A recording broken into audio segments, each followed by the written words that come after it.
Breaking news చూస్తున్న మాజీ మంత్రి వైసీపీ నాయకుడు ముద్రగడ పద్మనాభం ఇంటిపై తెల్లవారుజామున దాడి జరిగింది. ఓ వ్యక్తి ట్రాక్టర్తో కీర్లంపూడిలోని ఆయన ఇంటి గేటు విరగొట్టుకుని లోపలికి ప్రవేశించినట్టు చెబుతున్నారు.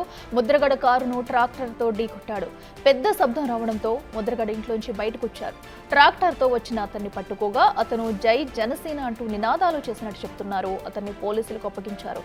ఇంతలో ముద్రగడ అభిమానులు పెద్ద సంఖ్యలో ఆయన నివాసానికి చేరుకుంటున్నారు. ఇటు పోలీసులు సైతం అప్రమత్తమై ముందు జాగ్రత్త చర్యలు తీసుకున్నారు.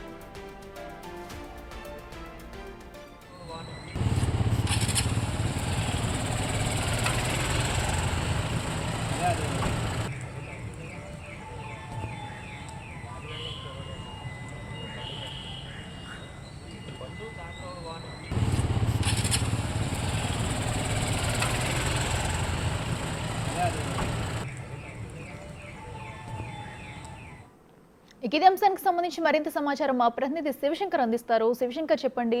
అటు ముద్రగడ పద్మనాభం ఇంటిపై కూడా దాడి జరిగినట్టు కూడా తెలుస్తుంది. అతని వాహనం కూడా పూర్తిగా దెబ్బతిన్నట్టు కూడా మనకి విజువల్స్ లో చూస్తున్నాము. అసలు దాడి చేసింది ఎవరు? అప్డేట్స్ ఏంటి?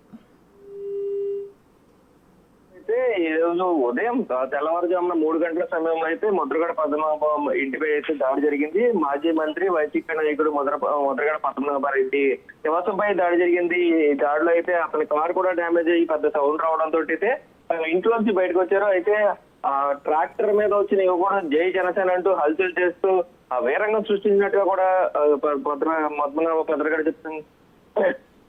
ముద్రగడ చెప్తున్న పరిస్థితి అయితే కనిపిస్తుంది. అయితే ఈ నేపథ్యంలో చూసుకున్నట్లయితే పూర్తిగా ర్యాంప్ పై పార్క్ చేసి ఉన్న కార్ ను కూడా పూర్తిగా డ్యామేజ్ చేసినట్టు మనం విజువల్స్ కూడా క్లియర్ గా చూడొచ్చు. అయితే ట్రాక్టర్ డ్రైవర్ ని అక్కడే పట్టుకుని అయితే అతన్ని పోలీసులకు చెప్పినట్టుగా కూడా ఇప్పటికి తెలుస్తుంది. అయితే పోలీసులు అందిస్తున్న వివరాల ప్రకారం అతను స్థానికంగా ఉండే గణిశెట్టి గంగాధర్ గా అయితే పోలీసులు గుర్తించినట్టుగా కూడా తెలుస్తుంది. అయితే ప్రస్తుతం నిందితుడు పోలీసులు అదుపున్నారు. పోలీసులు అయితే ఘటనా స్థలానికి చేరుకుని ఏ విధమైన డ్యామేజ్ జరిగింది, అసలు ఏ సమయంలో జరిగింది, వీరు చెప్తున్నది అంతా నిజమా కాదనేది కూడా ఎంక్వైరీ చేస్తున్న పరిస్థితి కనిపిస్తుంది. అయితే కార్ డ్యామేజ్ అవడం, అలాగే అక్కడ ఉన్న ఫ్లెక్సీలు కూడా కొన్ని ధ్వంసం చేయడం, ఇదంతా కూడా చూస్తారు. అయితే సీసీ కెమెరా అండర్ లో ఉంది కాబట్టి సీసీ కెమెరాలు కూడా పరిశీలించే ప్రయత్నం అయితే ఇప్పటికీ పోలీసులు చేస్తున్న నేపథ్యం అయితే కనిపిస్తుంది. Akhila. Right Shivashankar, thank you.